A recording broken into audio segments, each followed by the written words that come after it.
ሰላም እንደምን አላችሁ? እኔ እግዚአብሔር ይመስገን በጣም ደህና ነኝ። ዛሬም በሌላ ቪዲዮ ተመልሼ መጥቻለሁ። ዛሬ ደግሞ ይዤ የቀረብኩት የፍሬንች ቶስት አሰራር ነው። ጣፋጭ የሆነ ለልጆችም ሆነ ለአዋቂዎች የሚሆን ቆንጆ ቁርስ ነው እና አሁን ወደ አሰራሩ እንሄዳለን። እሺ እዚህ ጋር 3 እንቁላል አለኝ። ግማሽ ኩባያ ወተት እጨምርበታለሁ። ሩብ ሻይ ማንኪያ ጨው እና ግማሽ ሻይ ማንኪያ የቀረፋ ዱቄት እጨምርበታለሁ እና በደንብ አድርጌ አደባልቀዋለሁ።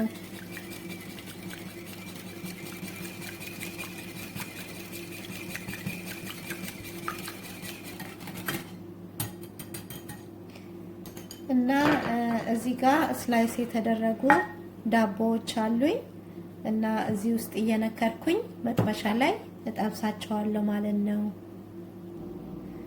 እሺ መጥበሻዬ ላይ የገበታ ቅቤ አደርጋለሁ እና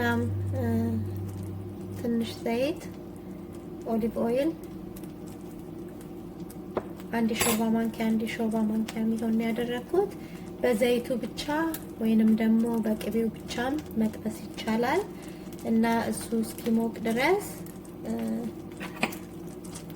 ዳቦውን ያደባለቅነው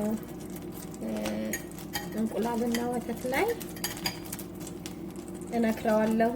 በሁለቱም በኩል እንዲህ እነክረዋለሁ እና ብዙ መቆየት የለብንም። ልክ በሁለቱም በኩል ሲርስ መጥበሻችን ላይ እናደርገዋለን። እሺ አሁን እገለብጠዋለሁ።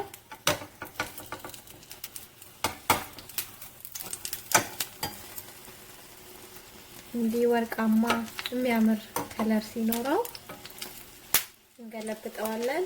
2-3 ደቂቃ ነው በአንድ ሳይድ የሚፈጀው።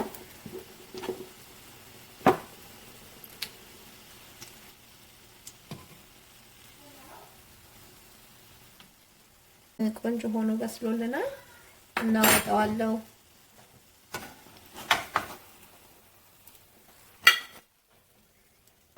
እና ሌላውንም እንዲሁ አድርጌ ጠብሼ ጨርሳለሁ።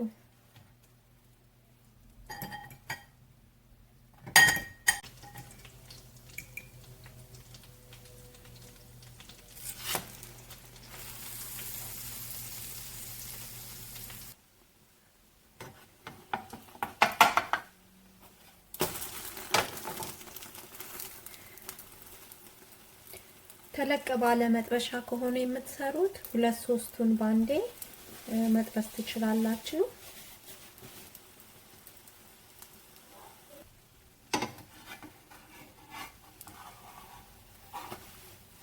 ይበቃዋል። አሁን አወጣዋለሁ።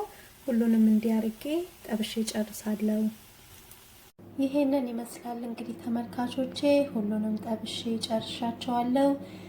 ከ5 እስከ 6 ዳቦ በደንብ ይጠብስልናል ማለት ነው እና በማር ወይንም ደግሞ በሲረፕ መመገብ እንችላለን። እንደዚህ ፈሰስ አድርገን እንዲሁም ደግሞ ስናቀርበው እንዲያምር ትንሽ የስኳር ዱቄት እንዲነስነስ ማድረግ እንችላለን ማለት ነው። እና ይሄን ቪዲዮ ከወደዳችሁት ላይክ፣ ሼር፣ ሰብስክራይብ ማድረግን አትርሱ። ሰብስክራይብ ላደረጋችሁኝ ለምታበረታቱኝ ሁሉ ደግሞ እጅግ አድርጌ ነው የማመሰግነው። እግዚአብሔር ያክብርልኝ። በሌላ ቪዲዮ እስከምንገናኝ እግዚአብሔር ሰላም ይብዛላችሁ። ባይ